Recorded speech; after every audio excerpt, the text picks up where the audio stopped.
Yo, yo, yo. What's up? Today we're going to be playing with some. Well, I've been playing with some Ableton 12.2 stuff, and I want to show you what I just created using some new things. It's sort of like an old school sounding track.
All right. So let's talk about the first sound I made, namely this granulator patch.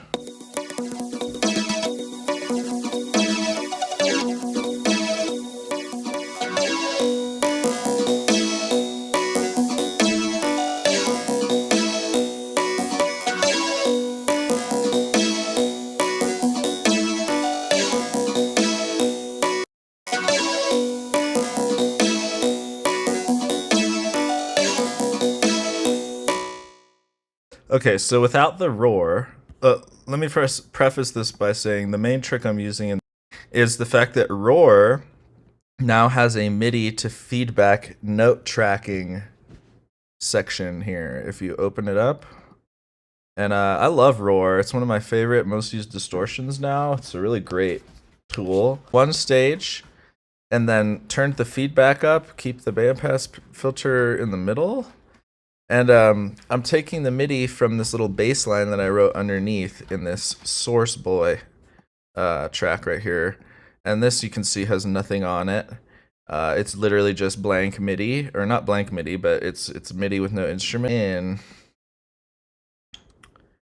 Because I automate the dry wet here on the roar. So listen to the difference. This cool like feedback bass line comes in underneath and reharmonizes this whole melodic stabby stuff that I made with the granulator.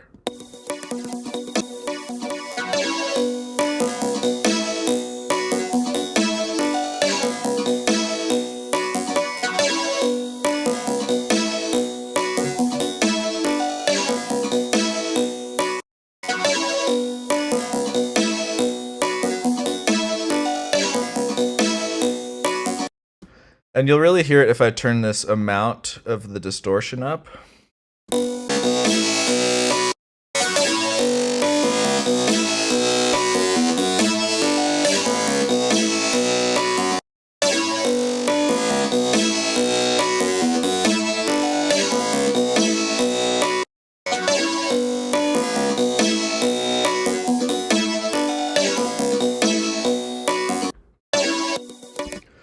So I like it where it's just nice and simple.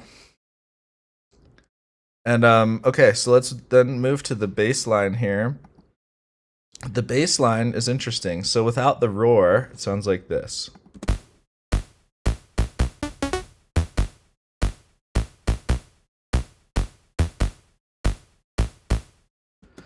So it's just a saw wave and noise, and it's very tight, plucky. Now listen to it with the roar. And here again, I've routed the MIDI by selecting MIDI from the channel it's on, which is bass. And then I had some experience where the routing would break every now and then, but to fix it, I would just switch it from pre to post or back from post to pre. So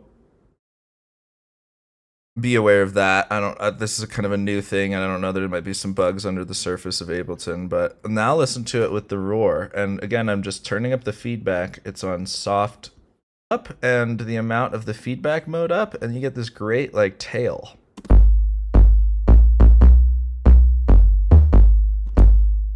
Now, let me address this little. This is not new, but there's a band pass filter here built in. If you want it to be a bass, you gotta kind of turn that band pass filter down. So listen to it as I turn it up.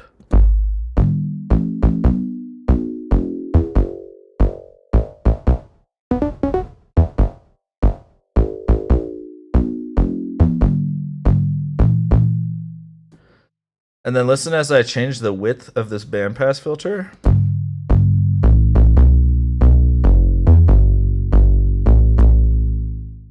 So it opens really wide. So let's turn the center. This first one is the center of the bandpass filter, the cutoff. And then let's turn it all the way low to 50 hertz.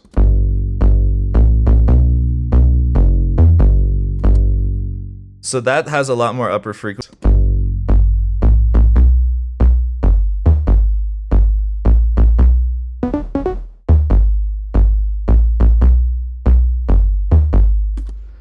So that's how I made that. So let's hear that in context.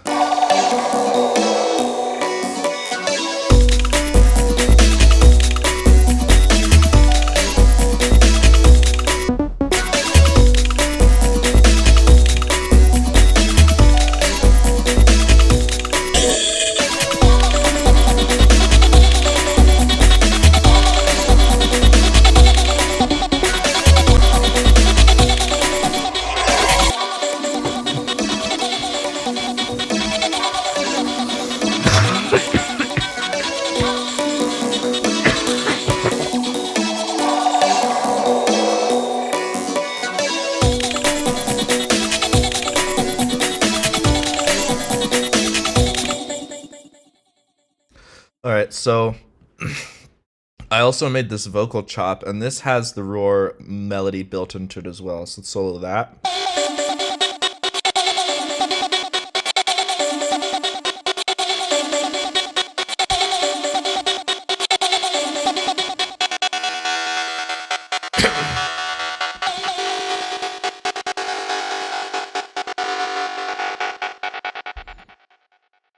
So it's taking the MIDI from the same channel. I just duplicate. But the weird thing that happened when that happened was the MIDI did break, even though it kept the. So I found that just there's a couple of bugs in here.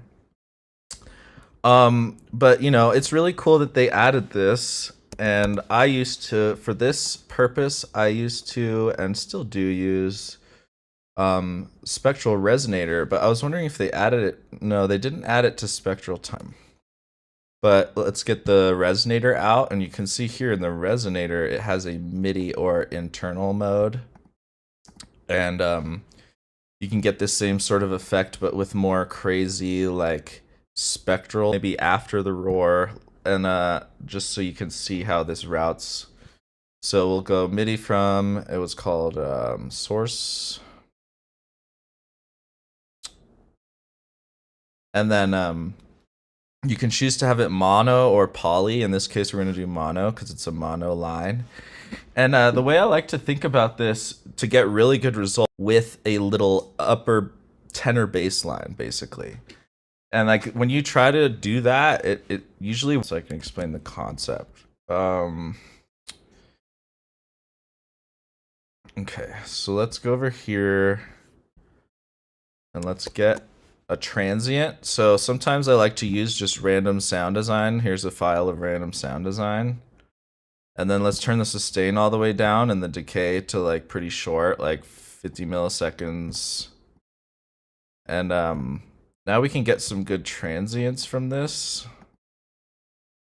So you can draw in a little melody. Let's see.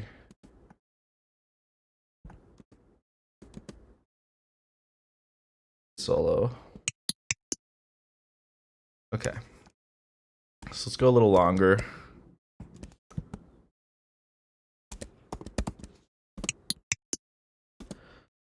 All right, so let's use the roar to make the tail of the sound. So you can see roar defaults to multiband mode, so we're gonna want to switch that here in the round. Feedback mode. I usually put it on the basic. But let's turn this on, and then let's go MIDI from the channel I'm on. And then let's make another channel and call it sourcey. And let's get the MIDI turned on here, and then MIDI from sourcey. Now let's get this.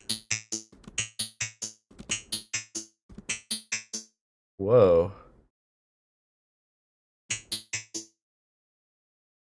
Use this feedback mode. The MIDI doesn't seem to be working in this mode, so let's put it on single.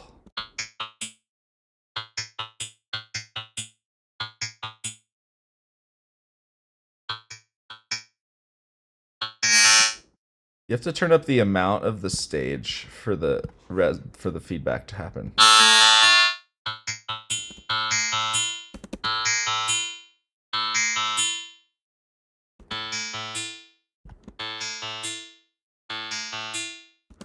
Oh, it's the spectral resonator I'm hearing. Sorry. Okay, so let's turn the spectral resonator on. Yeah, okay, so it's set to C. So let's write something in C.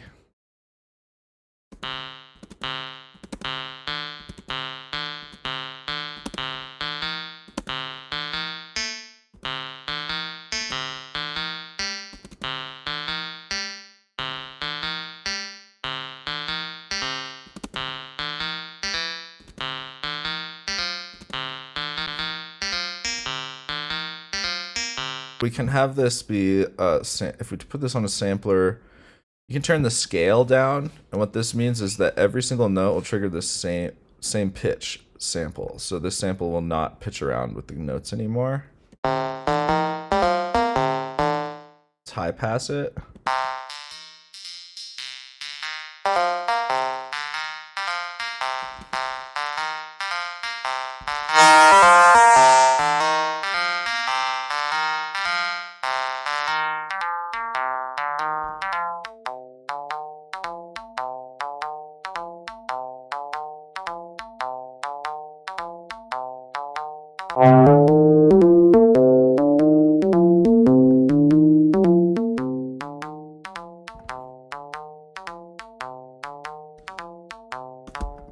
Roar is also really fun to modulate, and usually sounds better when you modulate some of these things. So let's go ahead and modulate the amount here by just like 10%.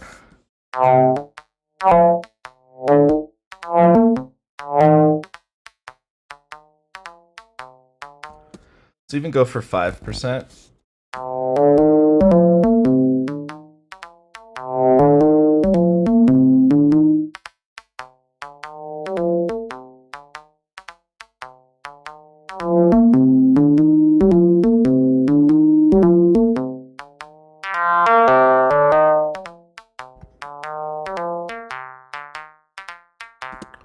Sometimes it's nice for it to have a synth, like a saw wave or whatever. So let's get an analog. Just get a saw wave out.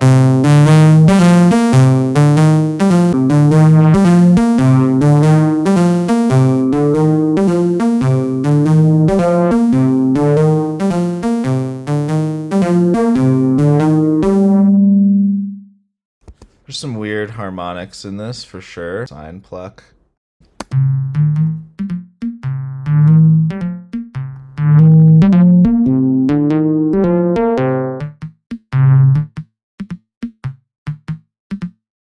turn this modulation down to 1%, just a little bit.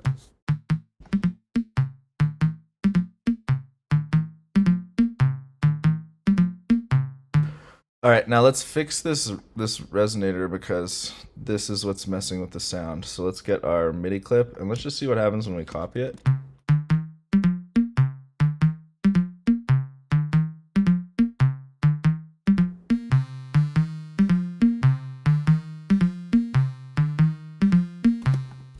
Okay, so you can hear now it's playing along with it. So now let's get a little, let's think of this as a bass line. So let's go.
The granular mode's really fun on Spectral Resonator.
Of all the wave types, I find like Saw sounds really good with this type of stuff.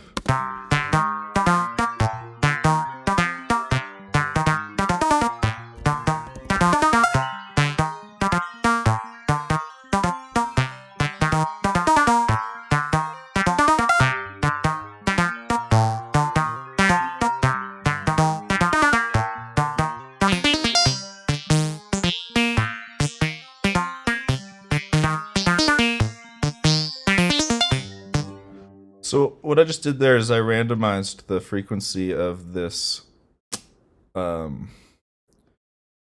filter, and let's randomize the size too.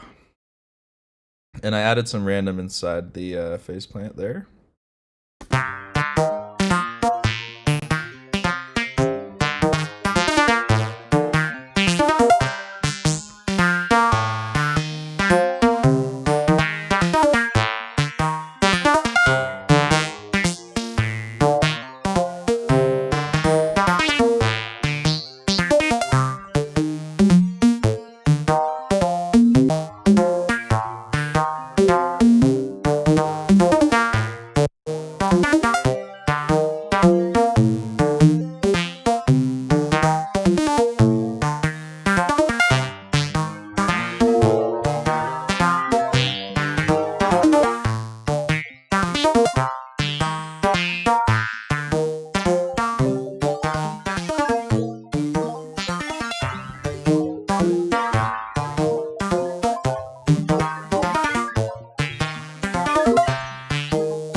Yeah, so you can see that it's pretty dangerous to work with this feedback, but that is an interesting sounding loop.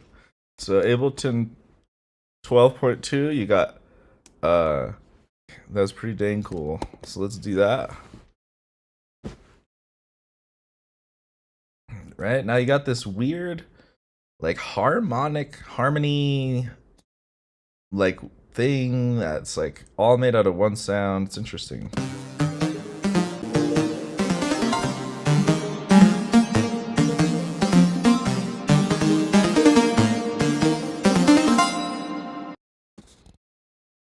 So yeah, I don't think that's gonna fit in this song. Let's see.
I just want the 808 kick.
Let's use Command B on this part too. Oh. You can't Command B a tail, I guess. I would. Alright, never mind.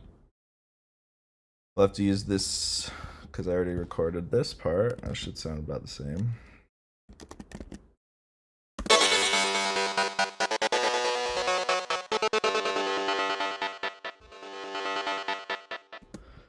So I wanted to like just stretch it hard here.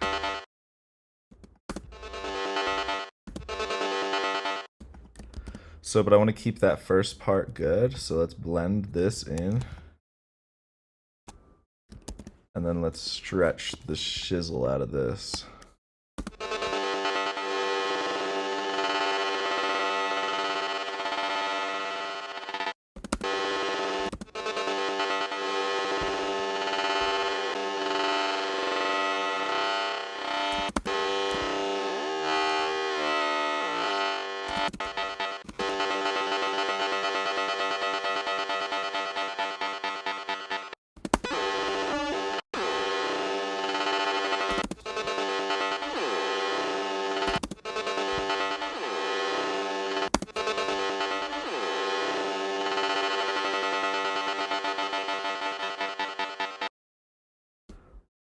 And then I'm just gonna stretch this out even more.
All right, let's play through with the new sound now.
See, that was some new stuff. I'm gonna do some more videos because I've been messing around with some of the other. There's a new auto tune thingy with a formant shifter, which is pretty tight. And there's a chord device. But, you know, I like this update to Roar. It makes it a little bit more, which is why I tried to go super melodic Aphex Twin style on this one, because feedback is really good for that like IDM sound. So it's just literally no sidechaining, nothing. So the mix sounds pretty old school and rough, but I like that. I like it. Make a crazy clarity drop to it or something. I don't know. But big up, big up, big up. Thanks for watching. If you want to see me working on a bunch of my unreleased music and stuff, you can check out my Patreon. There's a ton of samples there to download. So yeah, it's like super affordable. And if you do the video tier, there's like a playlist of unreleased music in there that you can listen, like my new like old school meets new school style rave influence, like old school rave vibes. And yeah, appreciate the support. Hope you love. Peace.